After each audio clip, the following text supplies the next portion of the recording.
toca ver el tema número 9, la reparación, expiación en la devoción al corazón de Jesús. Y para ello vamos a ver, en primer lugar, cuáles son los actos de reparación.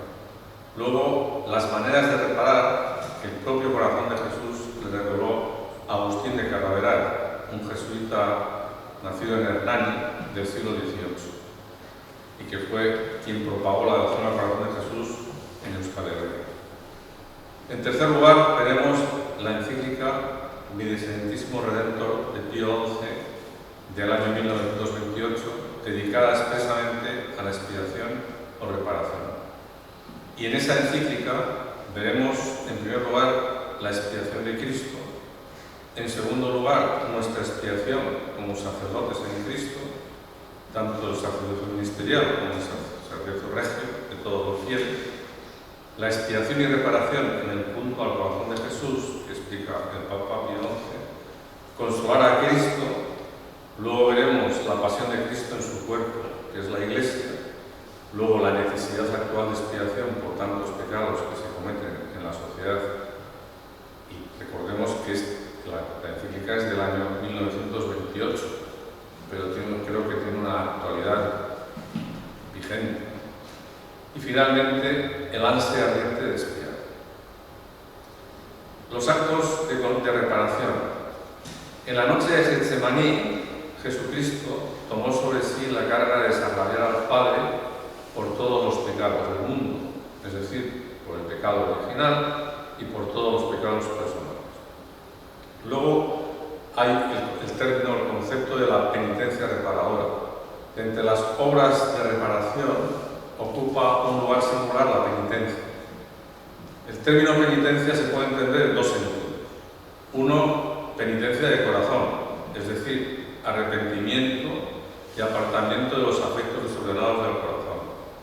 Esa es la penitencia o el tipo de penitencia que pidió Nuestra Señora de Fátima y el Señor por su mediación. Que hagan penitencia, que hagan penitencia, decía. El otro sentido del término penitencia es la penitencia reparadora. Es la penitencia corporal que va desde el dominio de los actos desordenados de los 5 sentidos y la curiosidad hasta las locuras de austeridad de los santos. En esto hay que tener siempre el cuidado, como tenía, por ejemplo, como veremos, el padre Carraveral, de hacer las penitencias corporales que le fueran autorizadas, digamos, de alguna forma por su dirección espiritual. Hoy día esto está un poco más marginado, ¿no? Se vinculaba un poco esta práctica un poco a un cierto sentido de la reparación de justicia, ¿no? Y ahora, de alguna manera, se recalca más el aspecto de misericordia y no es tanto los actos propios, sino como vivir inmerso en la gracia de Dios y ofrecer todas las dificultades y todos los hechos del día a día en cada momento como acto reparador. Luego viene el dolor reparador. Jesucristo quiso reparar los pecados del mundo por el dolor físico de su cuerpo y el psíquico de su alma. Es decir, en el huerto de Getsemaní tuvo más bien dolor psíquico, que el dolor llegó a tal extremo que hizo sudar sangre. Según los médicos, pues, digamos, tuvo que padecer muy fuerte, un dolor muy fuerte psíquicamente.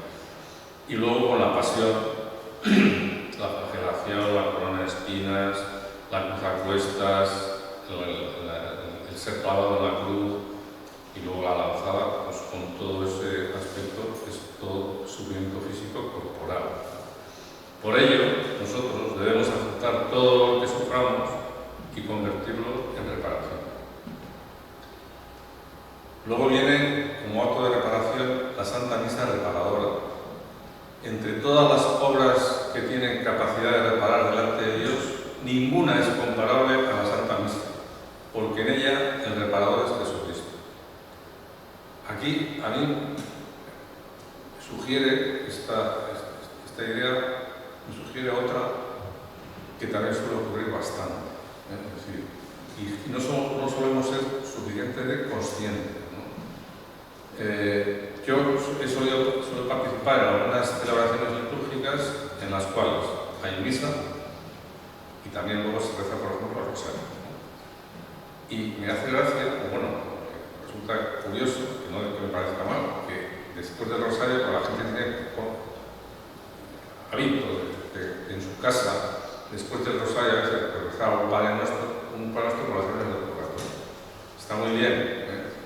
Hay que tener en cuenta que, y eso que yo creo que hay que recalcar, en la misa, ¿verdad?, se está pidiendo por las almas del purgatorio, en la segunda parte, después de la purgatorio.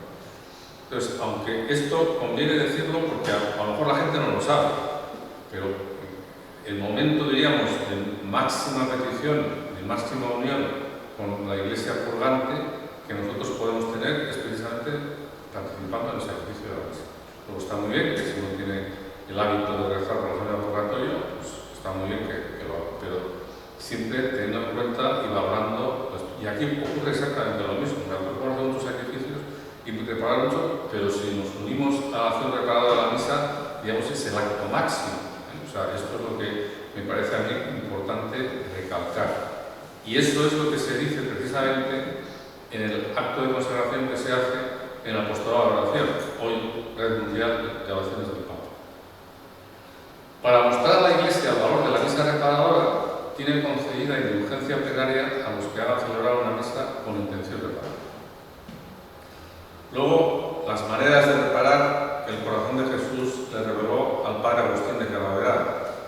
Él dice textualmente: me enseña su majestad a consagrarle y ofrecerle con humilde y ferviente corazón las acciones y obras opuestas a los que los pecadores cometen, como ofrecerle traer mi mente y corazón fijos en su divina presencia, no pensando sino en mi Dios, ni queriendo sino sola y únicamente a mi Dios, por los pecados que ellos cometen olvidándose de Dios y no amándolo, ni por los pensamientos y deseos torpes que ellos admiten y consienten. Luego, ofrecer a su majestad la modestia de mis ojos, por los pecados que ellos cometen con la vista. Esto especialmente en las partes públicas donde se cometen más pecados de este género. Ofrecerle, en tercer lugar, mi silencio dentro y fuera del colegio. Él estaba en un colegio en Valladolid. En cuanto esto se compadece con mis reglas y las de la caridad, por los muchos pecados que con sus malas lenguas y palabras cometen los hombres en todas partes y de tantos modos. En cuarto lugar, ofrecerle cuantas penitencias hiciere y hacer todas las que mi superior o Padre Espiritual me aprobare, es decir, no cualquiera, sino las que le aprobare el Padre Espiritual o su superior, y hacerlas con el mayor espíritu que yo pueda, aplicándolas por los pecados que los hombres cometen contra Dios, con los regalos y deleites de la carne, y refrenar mis apetitos por la libertad y desenfrenamiento que ellos dan a los suyos. Luego, ofrecerle mis dolores y enfermedades. El padre Calaverá tenía una salud bastante enclenque, o sea, tenía problemas de enfermedad, no solo físico, sino también del estómago, sufría del estómago y también tenía algunos bajones psicológicos. Por los gustos en que ellos vean su salud y fuerza, y consagrarle con gran afecto mis pasos hacia su majestad, por los que los pecadores dan hacia los vicios y pecados, alejándose de su Creador y Señor.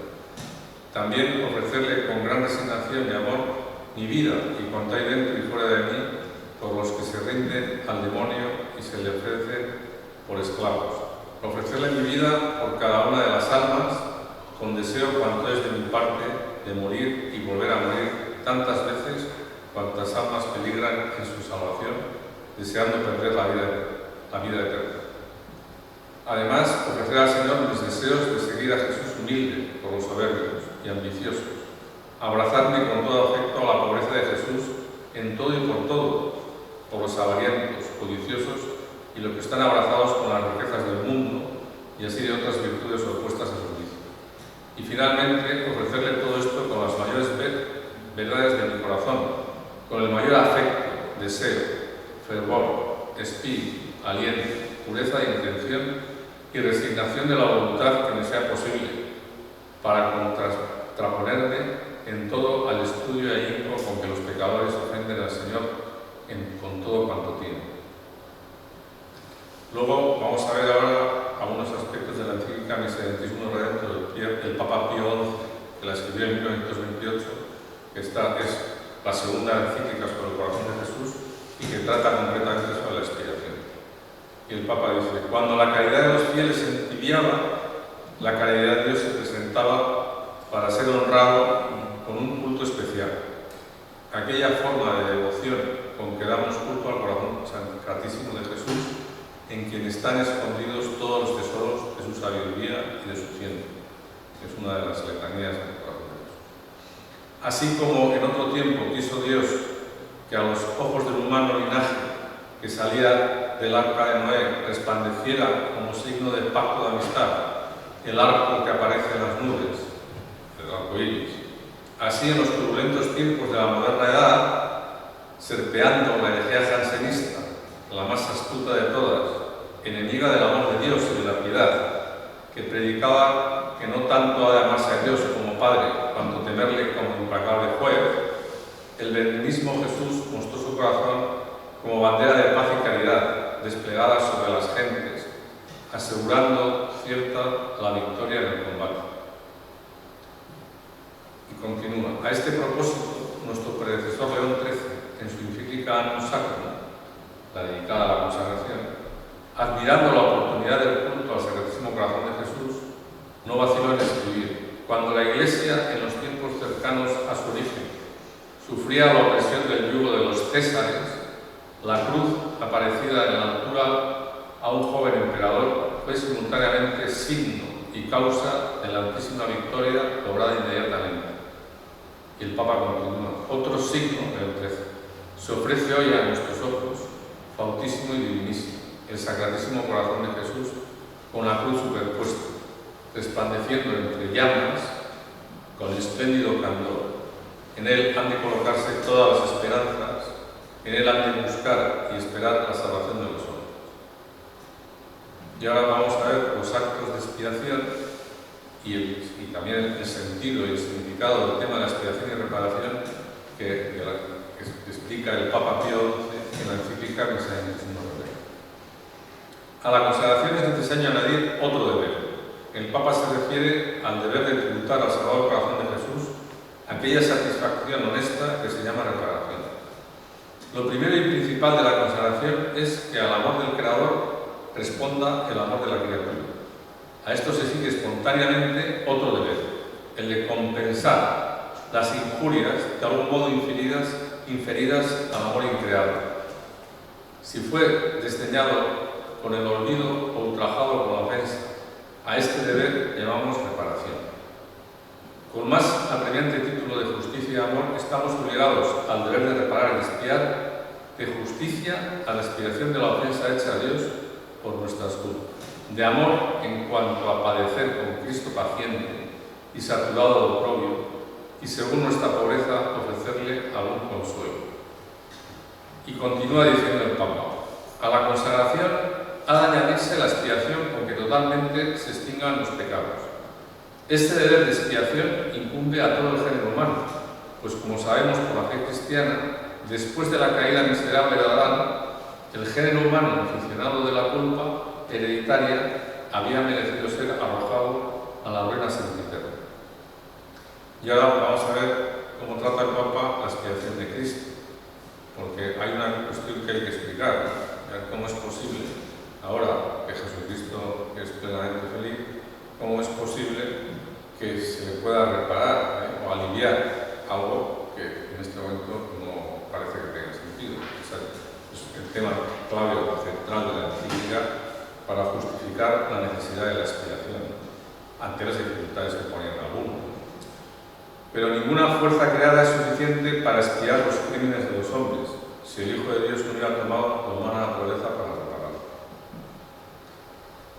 Expiación nuestra como sacerdotes en Cristo. Aunque la redención de Cristo perdonó nuestros pecados, la divina sabiduría dispuso que ha de completarse en nuestra carne lo que falta en la pasión de Cristo por su cuerpo, que es la Iglesia. A las oraciones y satisfacciones que Cristo ofreció a Dios en nombre de los pecadores, podemos y debemos añadir también las nuestras. Necesario es no olvidar nunca que toda la fuerza de la expiación pende únicamente del cruento sacrificio de Cristo, que por modo incruento se renueva sin interrupción en nuestros altares en el sacrificio de la misa. Por ello amonesta al apóstol que en nuestros cuerpos se manifieste la vida de Jesús y, hechos partícipes de su eterno sacerdocio, ofrezcamos dones y sacrificios por los pecados. En toda la ley cristiana, llamada con razón por Pedro, el príncipe de los apóstoles, linaje escogido, real sacerdocio, debe ofrecer por sí y por todo el género humano sacrificios por los pecados, casi de la propia manera que todo sacerdote y pontífice, tomado entre los hombres a favor de los hombres, es constituido en lo que toca a Dios. Así pues, tal y como la consagración profesa y afirma la unión con Cristo, así la expiación da principio a esta unión borrando las culpas, la perfecciona participando de sus padecimientos y la consuma ofreciendo sacrificios por los hermanos. Tal fue ciertamente el designio del misericordioso Jesús, cuando quiso descubrirnos su corazón con los emblemas de su pasión y proyectando llamas de caridad, que mirando de una parte la malicia infinita del pecado y admirando de otra la infinita caridad del Redentor, detestemos el pecado y correspondamos a su caridad. En el culto al corazón de Jesús tiene primacía y parte principal el espíritu de expiación y reparación, dice el Papa. Cuando Jesucristo se aparece a Santa Margarita María, predicándole la infinitud de su caridad, se queja de las injurias que recibe de los hombres, y el Papa transcribe una de las visiones principales que ya vimos en su día del corazón de Jesús a Santa Margarita, cuando le dice: he aquí este corazón que tanto ha amado a los hombres y de tantos beneficios los ha colmado, y que en pago a su amor infinito no haya gratitud alguna, sino ultrajes, a veces aún de aquellos que están obligados a darle con especial amor. Para reparar estas y otras culpas, recomendó, entre otras cosas, que los hombres comulgaran con ánimo de expiar, que es lo que llama comunión reparadora, y las súplicas y preces durante una hora que se llama la hora santa. El Papa se pregunta cómo los actos de reparación pueden consolar a Cristo que reina felizmente en los cielos. Y responde: cada pecado de hoy renueva a su modo la pasión del Señor, conforme a lo que dice el apóstol. Nuevamente crucifican al Hijo de Dios y les ponen a vituperio. Así como a causa de nuestros pecados de futuro, pero previstos, el alma de Cristo Jesús estuvo triste hasta la muerte en la oración del huerto, sin duda alguna el consuelo recibiría de nuestra reparación también futura, pero prevista cuando el ángel del cielo se le apareció para consolar su corazón oprimido de tristeza y angustia. Así, aún podemos y debemos consolar aquel corazón sacratísimo, incesantemente ofendido por los pecados y la ingratitud de los hombres por este modo admirable, pero verdadero. La pasión expiadora de Cristo se renueva y en cierto modo se continúa y se completa en el cuerpo místico que es la Iglesia. Con razón, pues, Jesucristo, que todavía en su cuerpo místico padece, desea tenernos por socios en la expiación. Y también ahora vamos a ver la necesidad actual de expiación por tantos pecados, que, como digo antes, se refiere el Papa es que esta encíclica en el año 1928. Tenemos que tener en cuenta. En nuestros tiempos, dice el Papa, la necesidad de esta expiación y reparación no se ocultará quien vea y contemple este mundo en poder del maligno. De todas partes sube a nos el clamor del pueblo que gime, cuyos príncipes o rectores se congregaron y confabularon a una contra el Señor y su Iglesia. Por esas regiones vemos atropellados todos los derechos divinos y humanos, derribados y destruidos los templos, los religiosos y religiosas expulsados de sus casas, afligidos con ultrajes, tormentos, cárceles y hambre, multitudes de niños y niñas arrancados del seno de la Madre Iglesia e inducidos a renegar y blasfemar de Jesucristo, y a los más horrendos crímenes todo el pueblo cristiano duramente amenazado y oprimido, puesto en el trance de apostatar de la fe o de padecer muerte por el Iglesia. Todo lo cual es tan triste que por estos acontecimientos parecen manifestarse los principios de aquellos dolores que habían de preceder a un hombre de pecado que se levanta contra todo lo que se llama Dios o que se adora. Y quiero recordar, claro, esta situación que está describiendo el Papa Pío XI, hay que tener en cuenta que se da en unos años en los cuales hay una gran persecución a la Iglesia, parte, por ejemplo, en México, con el tema de la persecución, con tantos mártires que tuvieron lugar, y luego en la parte, diríamos, comunista también, ¿no? en Rusia, donde estaba implantado entonces el comunismo y la Iglesia estaba perseguida, ¿no? O sea, no así a lo mejor en otros sitios, pero ahí estaba así. Luego, posteriormente, también fue perseguida en Alemania por los crímenes de los nazis, etc. Y entonces el Papa quiere, y aún es más triste, después de explicar esa situación digamos, de lo que es la persecución a la Iglesia, y aún es más triste que entre los fieles, lavados en el bautismo con la sangre del Cordero, inmaculado y enriquecidos con su gracia, haya tantos hombres de todo orden o clase que con increíble ignorancia de las cosas divinas, inficionadas de doctrinas falsas, viven vida llena de vicios lejos de la casa del Padre. Finalmente, el ansia de expiar. Cuantos fieles mediten piadosamente todo esto, no podrán menos de sentir el ansia ardiente de expiar sus culpas y las de los demás, de reparar el honor de Cristo, de acudir a la salud eterna de la almas. Aquí tienen su origen muchas familias religiosas de varones y mujeres que con celo ferviente y ambicioso de servir se proponen hacer día y noche las veces del ángel que consoló a Jesús en el huerto. De aquí las piadosas sociedades, asimismo, aprobadas por la sede apostólica y enriquecidas con indulgencias, que hacen suyo también este oficio de la expiación con ejercicios convenientes de piedad y de virtud. Y aquí finalmente los frecuentes y solemnes actos de desagravio, encaminados a reparar el honor divino, no solo por los fieles particulares, sino también por las parroquias, las diócesis y ciudades. La devoción de la expiación o reparación deseamos solemnemente se practique por todo el universo católico. A este fin disponemos y mandamos que cada año en la fiesta del Sacratísimo Corazón de Jesús, fiesta que con esta ocasión ordenamos se eleve al grado litúrgico de doble de primera clase con octava, como ahora es fiesta solemne, solemnidad. En todos los templos del mundo se rece solemnemente el acto de reparación al Sacratísimo Corazón de Jesús para que se reparen nuestras culpas y se resartan los derechos violados de Cristo, sumo Rey y amantísimo Señor. Y aquí quiero yo decir que nosotros en ahora tenemos la ocasión, cada día que vayamos a rezar, de hacer también actos de reparación al Santísimo y también al Corazón de Jesús, que es el Corazón de Jesús que está presente también en el Santísimo Sacramento. El próximo día veremos una glosa de la encíclica Auritis Sacra de Pío XII, que es la tercera encíclica sobre el corazón.